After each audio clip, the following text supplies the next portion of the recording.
Hello, everybody. It's Miss Smith, and I wanted to read to you today a story about a little mouse and her name called Chrysanthemum by Heaven Hanks. The day she was born was the happiest day in her parents' life. She's perfect, said her mother. Absolutely, said her father. And she was absolutely perfect. Her name must be everything she is, said her mother.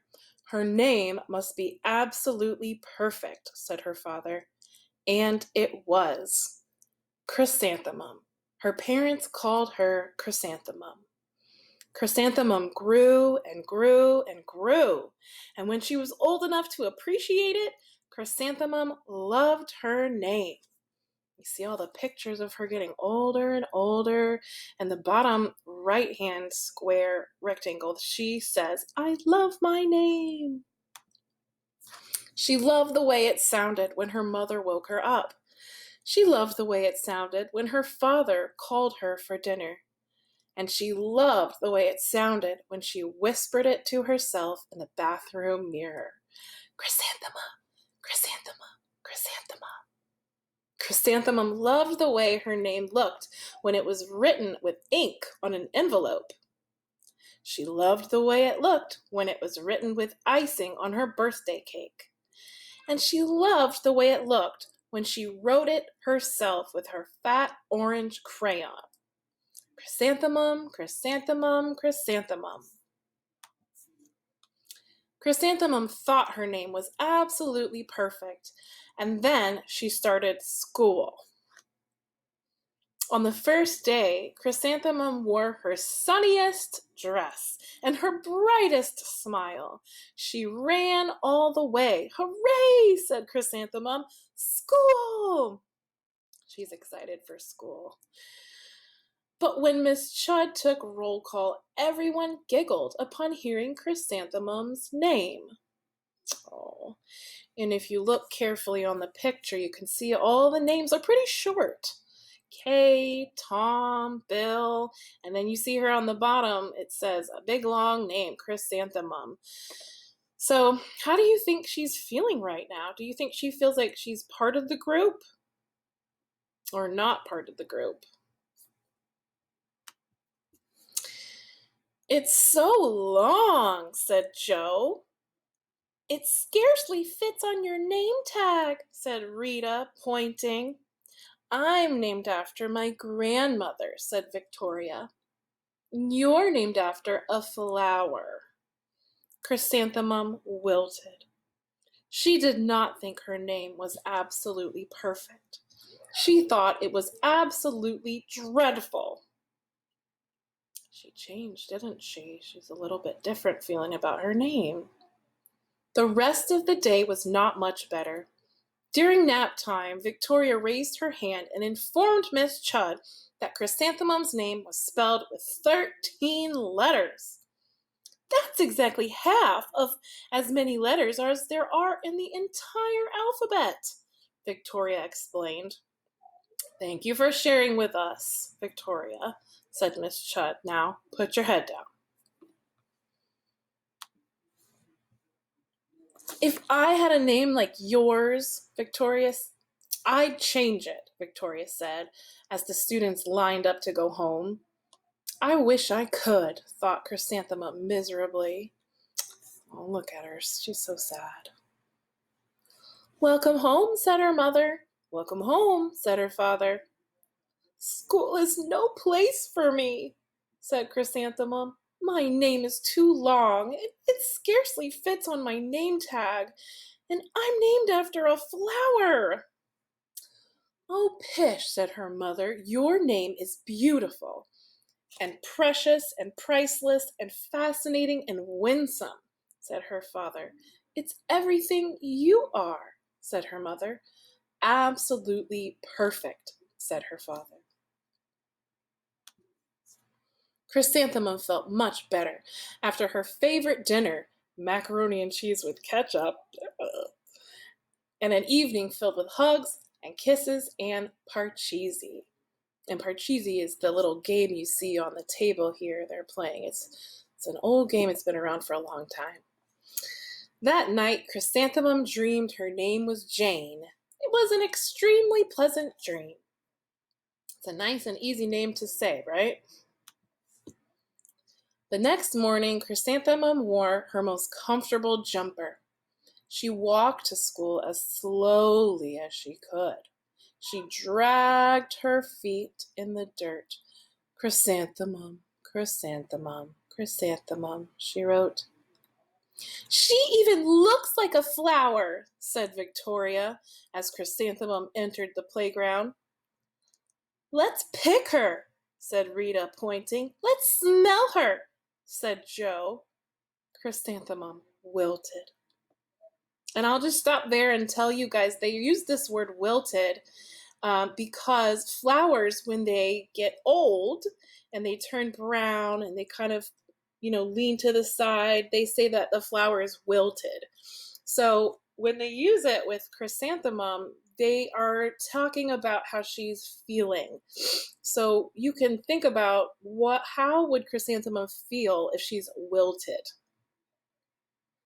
And I think I would feel pretty sad if all of those kids on the playground were saying those things to me. She did not think her name was absolutely perfect. She thought it was absolutely dreadful. The rest of the day was not much better. During nap time, Victoria raised her hand and said, "A chrysanthemum is a flower. It lives in the garden with worms and other dirty things." "Thank you for sharing with us, Victoria," said Miss Chudd. "Now put your head down." "I just cannot believe your name," Victoria said as the students lined up to go home. "Neither can I," thought Chrysanthemum miserably. "I just want to go and hug her right now, that poor girl." "Welcome home," said her mother. "Welcome home," said her father. "School is no place for me," said Chrysanthemum. "They said I even look like a flower. They pretended to pick me and smell me." "Oh, pish," said her mother. "They're just jealous. And envious and begrudging and discontented and jaundiced," said her father. "Who wouldn't be jealous of a name like yours?" said her mother. "After all, it's absolutely perfect." Chrysanthemum felt a trifle better after her favorite dessert, chocolate cake with buttercream frosting. And another evening filled with hugs and kisses and Parcheesi. That night, Chrysanthemum dreamed that she really was a chrysanthemum. She sprouted leaves and petals. Victoria picked her and plucked the leaves and petals one by one until there was nothing left but a scrawny stem. It was the worst nightmare of Chrysanthemum's life. Chrysanthemum wore her outfit with 7 pockets the next morning. She loaded the pockets with her most prized possessions and her good luck charms. Chrysanthemum took the longest route possible to school. She stopped and stared at each and every flower. "Chrysanthemum, chrysanthemum, chrysanthemum," the flowers seemed to say. That morning, the students were introduced to Miss Twinkle, the music teacher. Her voice was like something out of a dream, as was everything else about her. The students were speechless. They thought Miss Twinkle was an indescribable wonder. They went out of their way to make a nice impression. Miss Twinkle led the students in scales. Then she assigned roles for the class musical. Victoria was chosen as the dainty fairy queen. Rita was chosen as the spiffy butterfly princess. Joe was chosen as the all-important pixie messenger, and Chrysanthemum was chosen as a daisy. How do you think Chrysanthemum feels about becoming a daisy? Look at this picture and you can kind of tell how she feels. Chrysanthemum's a daisy, chrysanthemum's a daisy, Joe, Rita, and Victoria chanted, thinking it was wildly funny. Chrysanthemum wilted. She did not think her name was absolutely perfect. She thought it was absolutely dreadful. "What's so humorous?" asked Miss Twinkle. "Chrysanthemum," was the answer. "Her name is so long," said Joe. "It scarcely fits on her name tag," said Rita, pointing. "I'm named after my grandmother," said Victoria. "She's named after a flower." Now I'm hoping that Miss Twinkle knows what to do here, because if I was the teacher, I wouldn't let this bullying happen. "Well, my name is long," said Miss Twinkle. "It is?" said Joe. "My name would scarcely fit on a name tag," said Miss Twinkle. "It would?" said Rita, pointing. "And," said Miss Twinkle, "I'm named after a flower, too." "You are?" said Victoria. "Yes," said Miss Twinkle. "My name is Delphinium."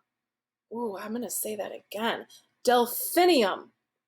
Delphinium Twinkle. And if my baby is a girl, I'm considering Chrysanthemum as a name. I think it's absolutely perfect. Chrysanthemum could scarcely believe her ears. She blushed, she beamed, she bloomed. Chrysanthemum, chrysanthemum, chrysanthemum. Well, this is a moment in the book where things change a little bit.